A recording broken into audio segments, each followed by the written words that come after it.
Hello, everyone, and welcome to the first webinar in the UDC Library series, Modern Literacy, where we're basically taking a look at all the tips you need to survive this crazy information landscape. My name is Megan Kowalski. I am the Outreach and Reference Librarian for the UDC Library, and today I'll be handling the behind-the-scenes management of this event. So if you have any questions at any point, please don't hesitate to drop them in the chat, and I'll let Kathy know if she needs to stop to answer them. We will also have time for questions at the end, both recorded and unrecorded. Now I'm going to hand things off to my colleague, Kathy Niels, who is here to present today's webinar. All right, good afternoon, folks. Thanks for joining us today. Um, so this is protecting your digital self. And here's what we're going to cover today. So today we're doing the basics of digital privacy and security. This is a huge, complex topic that's impossible to cover in any one session. So we'll focus on the basics and the fundamentals today. So what is privacy and security and why do they matter? What data are collected about us or could be at risk? How can that information be used or misused? And then strategies for increasing privacy and security. I will say that increasing privacy and security and maintaining it is an ongoing process, not a one-time thing. It's hard to be perfect, but there are ways to mitigate the risk. So that's what we'll focus on. We're all doing the best we can in a continually evolving world. So next, what are privacy and security and why do they matter? These are overlapping and interrelated concepts. So privacy, I think a great quick summary is the phrase, the right to be let alone. This is from an 1890 Harvard Law Review article written by some lawyers, including Louis Brandeis, who was later a Supreme Court justice. And this article served as the foundation of a lot of privacy law thinking. So this means engaging in activities and with information without surveillance, because lack of privacy affects free speech, thought, and association. And in this context, security, I think, can be defined as control over your information. Who has access to it, and who uses it, and who do you consent to have access to it? We leave a lot of tracks online and on our devices. Our devices know a lot about us. And there are data and security breaches, phishing attacks out there, malware. So this all has an impact on our personal identity, legal and otherwise, our free speech, our autonomy, our integrity, and our safety. And in modern life, we can't really avoid a lot of this stuff unless we want to be completely off grid. So our best bet is to understand it and try to reduce the risk. So what data is being collected or at risk? So in the course of daily digital life, both through our regular use of our phones, our tablets, our laptops, and through malware or phishing or whatever threats, tons of data are collected on us, both the content of what we look at and how we interact with it. So the location of our devices, our phones through GPS and cell phone towers, our IP addresses through the internet, our location history, so where we are now, where we've been in the past, information about our devices and our behavior in web browsers. So what browser we're using, what browser extensions we have installed, where our mouse goes on website, our time zone, things like that. There's a website called mybrowserinfo.com. Maybe Megan can put that in the chat that provides you some examples of what browser information is being collected by websites. The web searches we've done, or maybe even the history of interactions we've had with AI, depending on what service you're using. So the websites we visited, the links we've clicked, the videos we've watched, our phone and email contacts, metadata, so data about what we do. So example for a photo, information about what and where a photo was taken, and with what kind of device, right? Or for a text message, who you texted, the time you texted it, versus the content of what you actually texted. Our files and documents could be at risk. The content of our emails, texts, and documents could include financial information and health information, photos and video, so much stuff. Our full names, our email addresses, our usernames and passwords, age, phone number, physical address, social security number, all kinds of stuff. So lots and lots of data is collected on us or could be at risk just in the course of daily digital life. And how does this happen? This happens through permissions, cookies, tracking pixels, phishing, malware, and hacks and leaks. So first, permissions. We give a lot of things, especially free services, permissions in exchange for using the service, right? And oftentimes we just click through the terms of service. Right? So, for example, depending on which AI service you use, your conversations might be subject to human review or an ad targeting. Um, so cookies, we have little bits of code on websites. We have to send some information to websites in order to open a site. And this can be helpful stuff like keeping our site settings or, a shopping cart. But it can also connect all of your links, your searches, your web activity and traffic and things like that. Tracking pixels, a little bit of code or image in an email or a site that shares information about what you do or purchase or something like that. Phishing, emails and texts that try to get you to enter personal information, like someone pretending to be your bank or a service as a scam and asking for your password or credit card information, or even pretending to be someone you know and trying to get you to download software or send money, things like that. And then malwares, software designed to steal information, like passwords or take information. And then lastly, data getting hacked and leaked. That is also just a thing that happens that we need to be aware of. So, how is this data used? This is creepy, but how else is it used? So, personalized and targeted ads. If you've ever shopped for something online and then you've had ads for that thing follow you around the internet, that is an example of how this kind of data can be used. This could also be ads based on where you're located.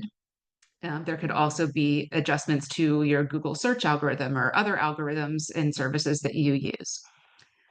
Uh, this data can get shared with or sold to third parties beyond the sites that you're on or the sites that you're using or the services you're using. They can get compiled by data brokers. Again, for targeting for advertisements, it can be sold to other advertisers, things like that, and sometimes even sold to law enforcement. The content can be used to train AI depending on the terms of service of the AI tools that we're using, our photos or a text. And surveillance is a risk. So data from our devices could be subpoenaed in legal issues. It could be used in court. Increasingly, some of the information on our devices might have an impact on free travel, border crossings, and visas. Um, Jobs. Potential employers might Google you or find information about you and see what's out there on the internet. And then if stolen, information can be used maliciously, right? So identity theft, blackmail, stalking, ransomware, all kinds of pretty crazy things. And each individual's level of risk could vary depending on, the kind of work that they do, their public presence, things like that. But it's still meaningful for everyone. So what to do now? So remember, all doing the best we can. This is about reducing harm and reducing risk. And so I think a lot of these things would apply to any of your digital devices. So your computer, your phone, your tablet, anything like that. So number one, don't click on weird links or attachments that you weren't expecting. Verify them before you click. And that all reduces the opportunities for phishing or malware. You can use virtual private networks on public Wi-Fi, provide some more security to your internet traffic, including options to hide or change your location. Can use antivirus protection for devices to help protect against malware. Strong passwords.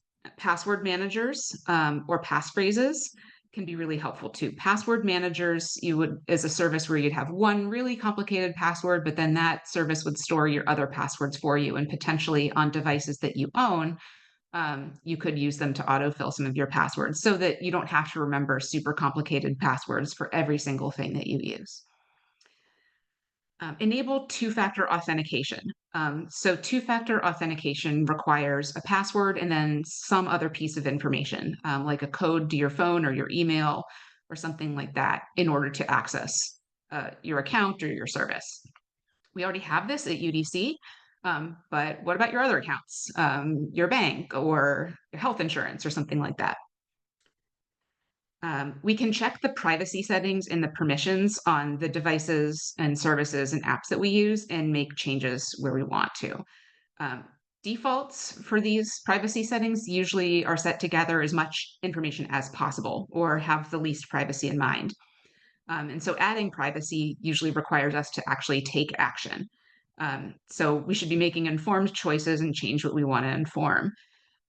So just as an example, using Google Chrome and Gmail and a lot of Google resources is super, super common. There's a lot of stuff that Chrome tracks by default and might use for ad targeting and things like that. So it's really worth investigating the settings on all of these things that you're using. Um, Things you can consider. Is it necessary for the functioning of the app or service? So, your map application on your phone or Uber or Lyft, needs access to your location so it can do directions or provide your location, but maybe the game that you downloaded doesn't need the whole list of your contacts on your cell phone, right? We should think about what it is we want to share, especially with social media. Who do we want to be sharing things with? Google yourself and see what comes up, right? Um, Things tend to stay on the internet and tend not to go away. So it's worth considering what we want to share in the first place. This definitely requires, some pushback against convenience or ease, but I think it can be worth it. So yeah, a little extra work like deleting accounts you're not using anymore, trying to opt out where possible. That's all worth doing. And then a few more things. Running software updates on your phone devices. Oftentimes these can include security updates. So I just noticed my own computer has a security update ready to install. It just popped up right before this webinar. So I'm going to do that right when we're done here. Um, you can encrypt your data and use apps that encrypt data. So this is increased protection for data while it is being transmitted, or on a device protecting data with additional passwords. And there's a handful of privacy friendly tools and services that you can use, things that are more privacy friendly than others. So you could change to a more privacy friendly web browser or a search engine. So web browsers, ones that are known for better security and better privacy options, are Firefox, Tor, and Brave. DuckDuckGo is a search engine that explicitly does not collect information. And there's also a lot of browser extensions, little tools that you can connect to your web browser that can reduce or block tracking. And some of these would include Disconnect, Privacy Badger, one called Ghostery, and another called uBlock Origin.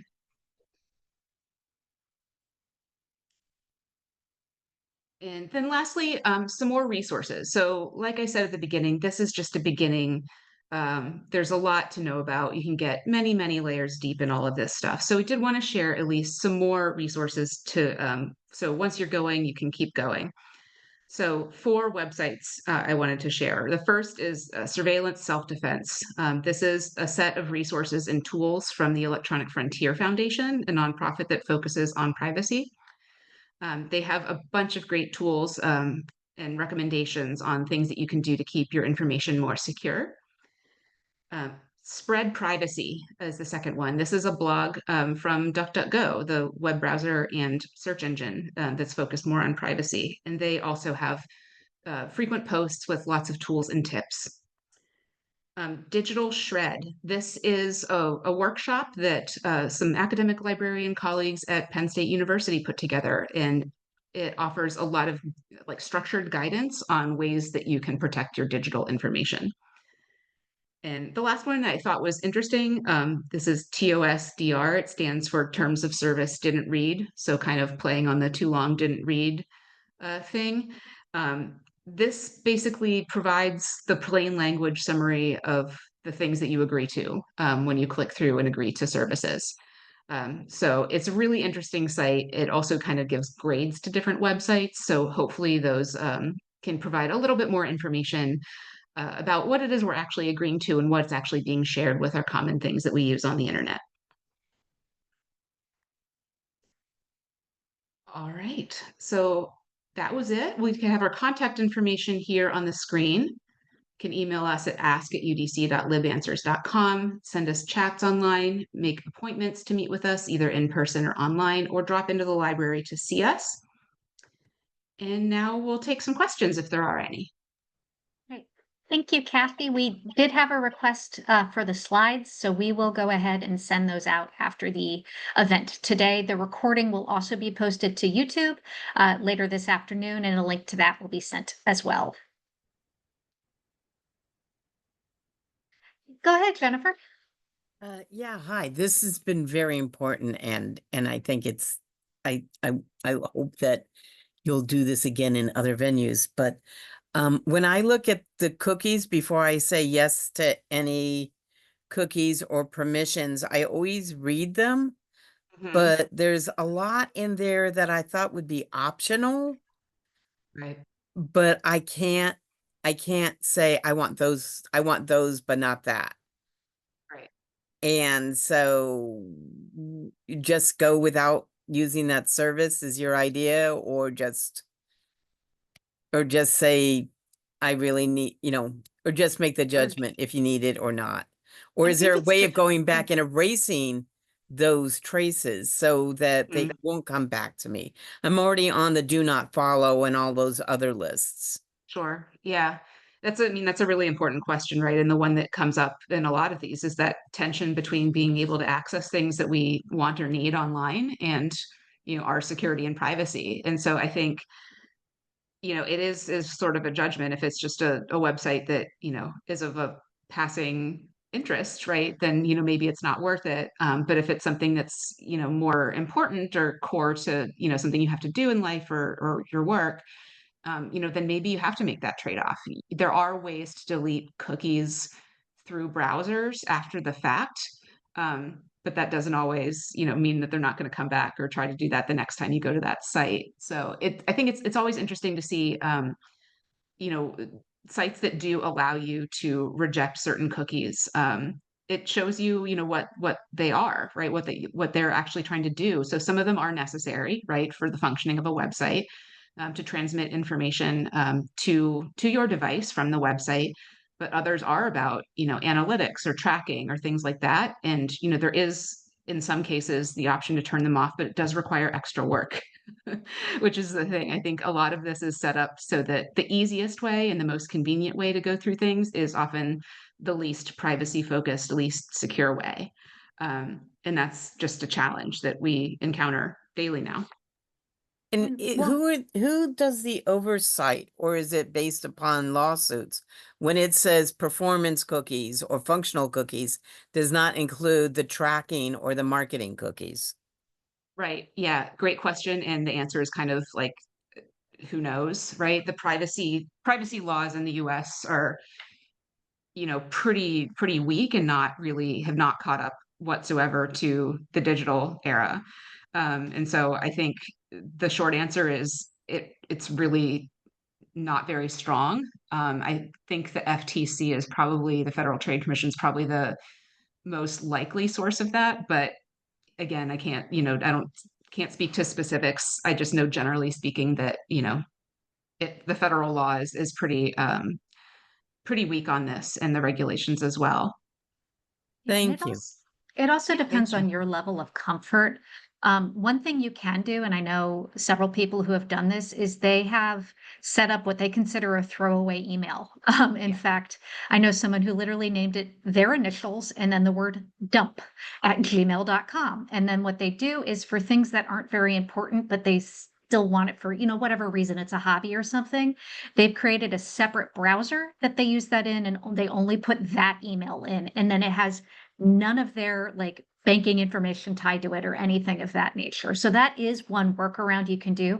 It is more work. The problem is privacy is difficult these days because in order to make it easy on ourselves, we're giving up privacy. But if you want privacy, you have to do more work. And so there are some ways to work around that. But, then you have to keep track of, okay, which browser do I use which account in? But there are ways to do it. Thank you. Yeah, thanks, Jennifer.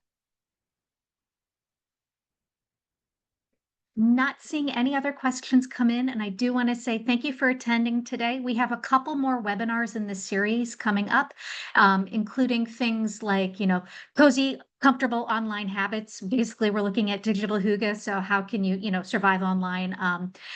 Truth in the age of misinformation, what AI means, how to assess deep fakes. We're really focusing on a lot of those skills right now.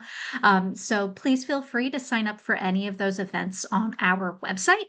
And as I said, the recording of today's session will be available as soon as I get it up on YouTube in about an hour. So thank you, everyone.